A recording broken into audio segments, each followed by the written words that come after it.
Okay. So how much does a KTM 690 SMC R cost?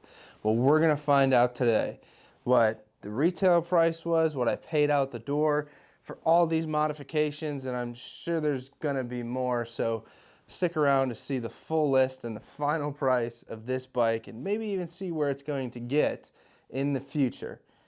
So let's roll that intro. Or do we roll it? Should we roll it? Yeah, fuck it, do it.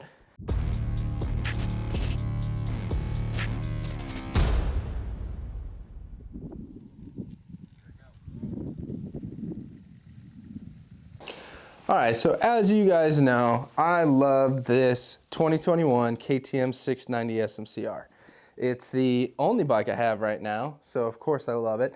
And I made the decision when I got rid of all the rest of my dirt bikes and street bikes and really condensed from 3 motorcycles down to 1.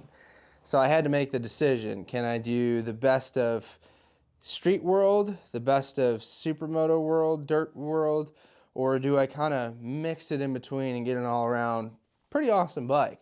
Now you've already seen my reviews on this and how I feel about it, and I think, you know, it's a great bike so far, but the one thing I wanted to go through is understanding the cost of how much I actually put into this bike, as well as the cost of it from a dealer lot, to see and justify with maybe other models, is it worth it? You know, is there maybe something better out there? But either way, you know, let's cut the chit chat and let's get into it. So let's start with how much this cost me right off the dealer lot. So I purchased this bike from MCC in Villa Park. Hit them up, they're awesome. They're KTM, Ducati, Triumph, they do Zero, and they just picked up Husqvarna. So awesome dealership, love the guys there. Actually, I was able to purchase a few bikes from them, so this is not the first, so love them. But anyway, getting into it, sticker price, $11,999. This is a 21. We're in 22. They're coming out with a 23. I don't know if that price is going to change if other things change. I'm hearing things are being different for the 23 model, but this at $12,000. There you go. Then you had freight, $595, documentation fee, $303.60, sales tax, thanks Illinois, $902.83, a CVR, which I don't know what that is, $25, the title was $150, the plate for it was $41, so the total out the door price that I paid for this motorcycle, all in all, was $14,016.43. It's a lot of money for this bike. You kind of get, figure an extra $2,000 on top of that MSRP for all the other fun stuff, and depending on what state you're in, your sales tax. But that was for the bike alone, when it didn't have any of the fun stuff on it. So I guess let's start getting into the fun stuff of what I did. Now, disclaimer, some of these prices are exact, some of them are list price. I don't think I have all the receipts for everything. They're somewhere, so I'll have to collect them and maybe redo the video again later, but there is a lot of things that went into this bike, and even more further down the road. So I haven't broken it off into sections, so I'm just gonna rattle through it. So starting at probably my favorite mod was the FMF 4.1 exhaust. That came in at $449.89. I bought it from a shop in Texas. Awesome guys. All right, move through it quick. 2-inch universal U-clamp from AutoZone, $21.99. Heat wrap for the exhaust, $34.99 from AutoZone. Reflective tape, $12.99, AutoZone. Then it gets into tuning. So this is from Rottweiler Performance. I bought a PCV and a fuel dongle for $389.95. I also, with that fuel dongle, had to get the 12mm plug for the factory header, because it's still the factory header. That was titanium, and that cost $29.95. So next was throttle spacers from Ducati Spacers. Hands down, first thing you should do. Number one thing, it gets rid of all that throttle slop. Oh my God, worth it. Definitely do it. That was $36.99. Carbon bits. So the Tekmo Carbon swing arm guards, those were $215. Tekmo Carbon skid plate, $230. No tax-free shipping from Rottweiler Performance. Thank you.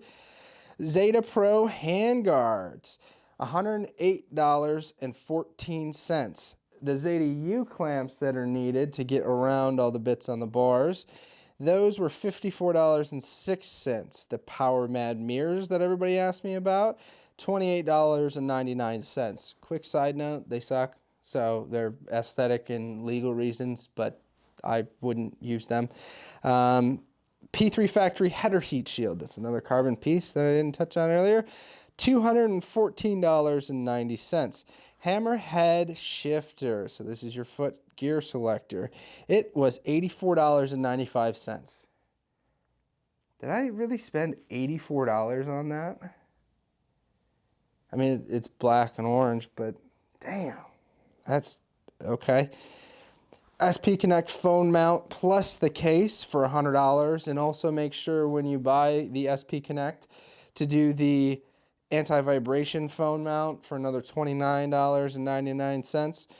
The Supermo Fool's tail tidy was $193. The Supermo Fool's headlight was $255.28. They take like weeks to get here because they're over in Europe.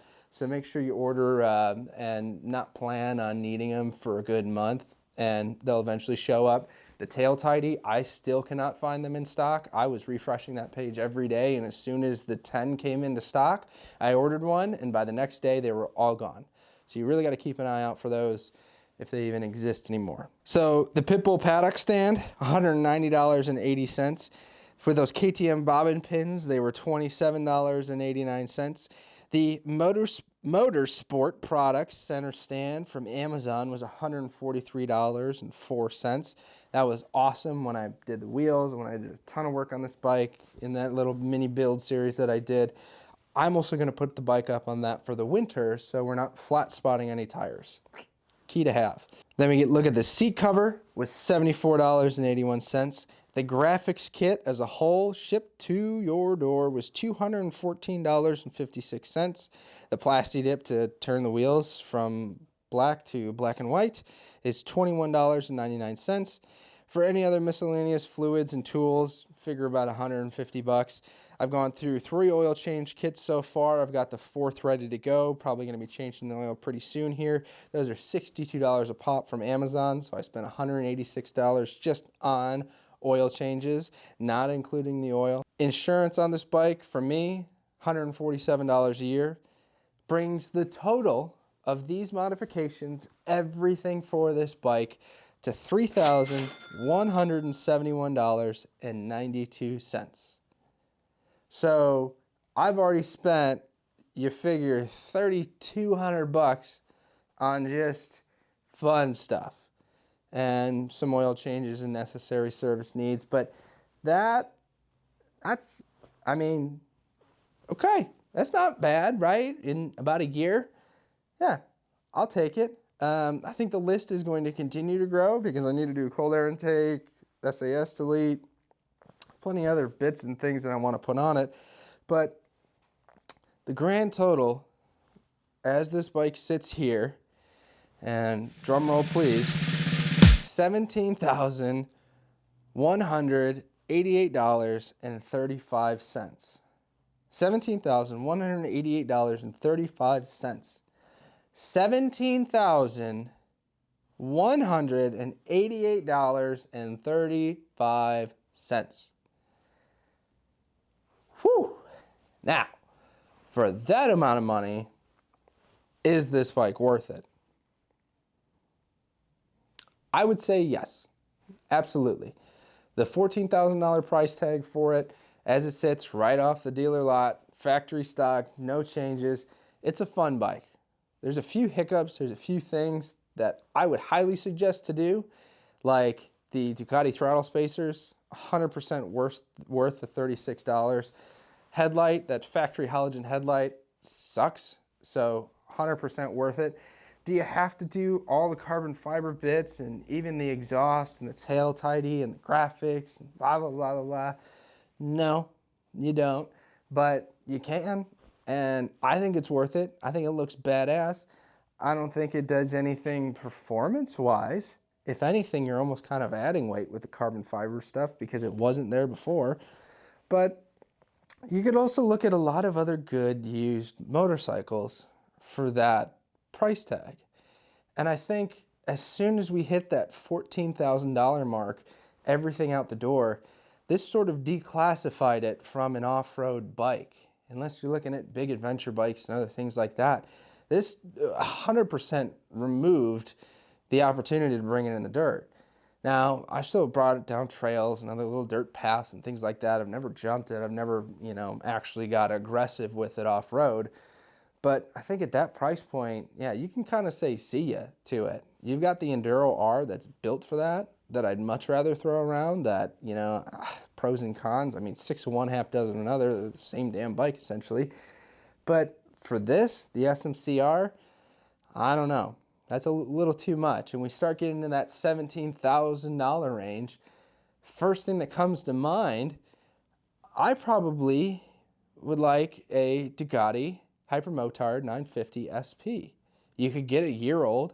You could even exclude the SP. I know there's differences and changes in suspension and other things, but 6 of one, half dozen of another. But those 950s are sweet.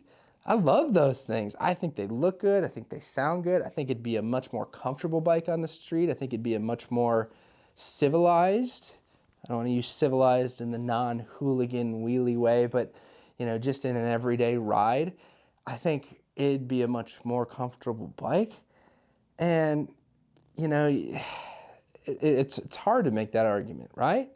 You know, because this thing looks so cool, and it's such like a supermoto dirt bike, street bike thing, and that Ducati kind of looks the same, but I wouldn't want to pay for the servicing or ever take it off-road or down a gravel road or anything. But it leaves me kind of confused, because when I put together the full list of all the modifications that I want to do to this bike, I was well north of the $23,000 mark. And that got me thinking again, if I've got $23,000 into a KTM 690 SMC R, I don't know if I'd want it.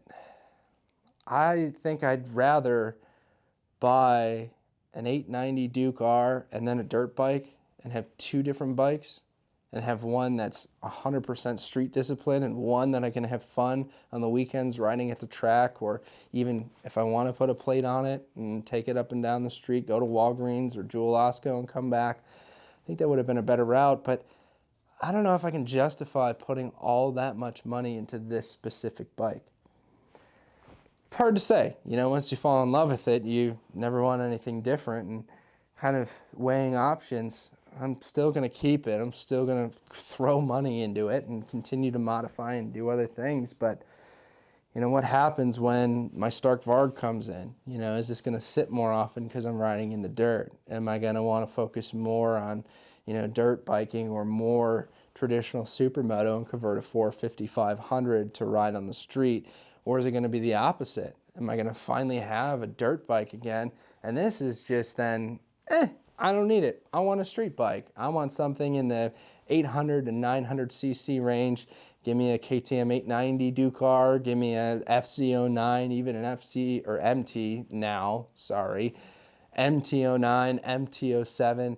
One of those. So I've got that street discipline and can ride on the highway and be comfortable. Can have, you know, essentially a twin instead of a single and have less vibration. Be able to ride longer places. Who knows? It's all up in the air. You know, I don't want to get rid of the bike. I want to keep it, and getting back to the stage of I'm going to be purchasing more and more motorcycles, so I should probably slow down a little bit. But either way, for all the money I've spent at $17,000, it was worth it.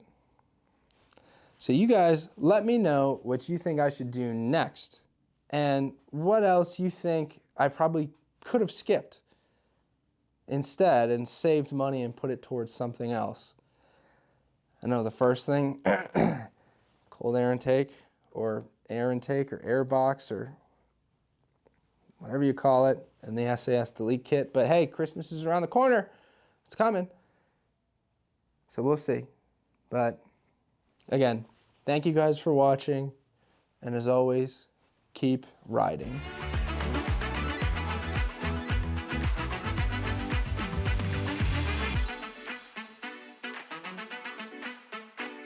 Yeah, it's cool. I like it. I like it. I like it. I need a water.